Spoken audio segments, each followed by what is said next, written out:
Hi everybody, welcome back to our page and welcome to our first Movement Monday series where I'll be posting every Monday ways to introduce movement throughout our day.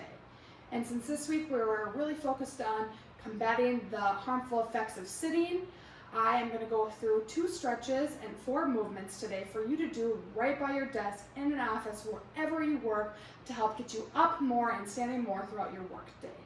So to start off, we're going to start out with 2 stretches, both for the lower extremity and both in muscles that get very tight as we sit.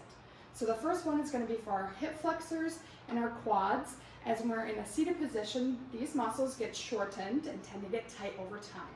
So to help loosen up and lengthen those muscles, we're going to go through a stretch for the front of the leg. So what I have you do is get close to either a desk or a wall, and just for some balance, and then I'm going to have you reach behind and grab your foot. And then when you're in the position you want, think about a nice tall posture. And then you can start to bring that foot back to the back of your leg as close as you can, holding this position for a good 30 to 60 seconds. And of course, you're going to repeat on the other side, thinking about good tall posture and really getting a good stretch for the front of the leg and the hip flexor and the quad muscles to help loosen up those muscles that get tight while we sit. The second stretch is what we call a dynamic stretch, because we're going to go through a movement while we go through the stretch. So this one is to help with our hamstrings. So there's the traditional lay on your back and bring the leg up. That's going to help stretch the back of the leg. This is going to go through a movement to help lengthen the tissue in the back of the leg as well. So as I come off to the side here, you're going to come down, grab under your toes, and then slowly lengthen up nice and easy till you get a good stretch, and then repeat multiple times, trying to get a deeper stretch and straighten the leg more and more each time. Appropriate postures could be anywhere from about 5 to 10, just depending on how tight your hamstrings are. Of course, this movement is going to help alleviate some of the stress that we get throughout the back of our legs as we're seated on the back of our legs throughout our workday. Awesome, so those are the 2 main stretches. Hip flexor and quad for a stretch, and the second stretch being the hamstring. And then going into the 4 movements today, or 4 exercises. We're going to start with very small movements. They can be complicated in nature, but they're going to be so beneficial overall. This first one is a pelvic tilt. What I'm going to have you do is think about contracting your core and just squeezing your glute. So you're almost bringing your belly button, meeting with your pelvis, and relax. You're going from this position of your pelvis and tilting that pelvis back as we engage the core and activate our glutes. So from the side, engaging the core, activating the glutes. These are the 2 muscle groups that we're really going to want to strengthen when it comes to sitting all day, because we get weak in our core and we sit in our glutes. So we want to start to strengthen the core and activate the glutes to help level out our pelvis. Awesome, that's exercise number 1.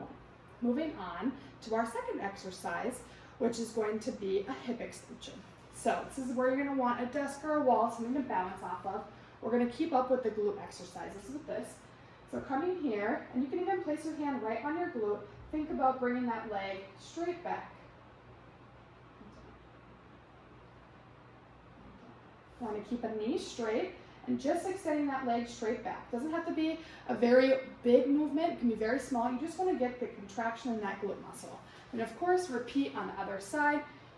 Bring that hip straight back and down. So another one, we want to keep a nice tall posture, even through the shoulders and the hips as best as possible, as we're really trying to work that glute muscle. Awesome.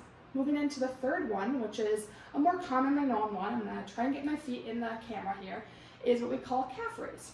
So we have 3 different positions we can do this in. We can move our toes out, straight forward, and even in a bend. And you can go through the normal, raise up onto the toes and down in each position. Each position is going to actually activate a different muscle group within our calf. So it's awesome to go through all 3 positions, ranging from a series of, again, 10 to 15 movements with each set that we do. Awesome. The big thing here too is using a wall or a desk next to you if you need balance, and really just trying to engage through that calf muscle. Awesome. The last movement is our most dynamic movement, and that is the squat. There's a lot of things to think about when we're doing a squat, and we really want to take it easy. Obviously, if we have any history of knee, hip, or low back pain, it's best to only do exercises that are within the realm of your physical ability. But if you're able to, a squat is a great movement to work through a bunch of different muscle groups that we want to work through. So, important thing to think about is a little wider than your shoulder or hip distance, and we want to think about hinging at our hip. What do I mean by that? Is you want to think about sending our hips straight back and actually having the fulcrum of our squat come from our hips and not our low back. So if we put the whole movement together as we hinge at the hips, come down and come on up, squeezing those glutes at the top of that squat. So again, straight down and come up. Awesome. So that is our fourth exercise, which is the squat. We're going to work through a bunch of muscles within our pelvis, around our pelvis, legs. We're going to get a good stretch for our low back if you get into a deep enough squat.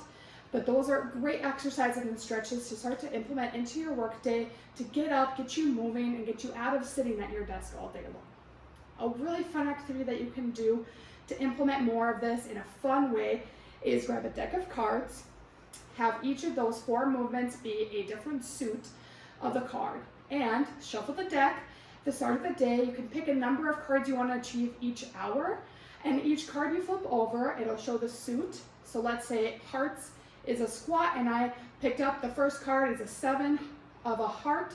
We're going to do 7 squats.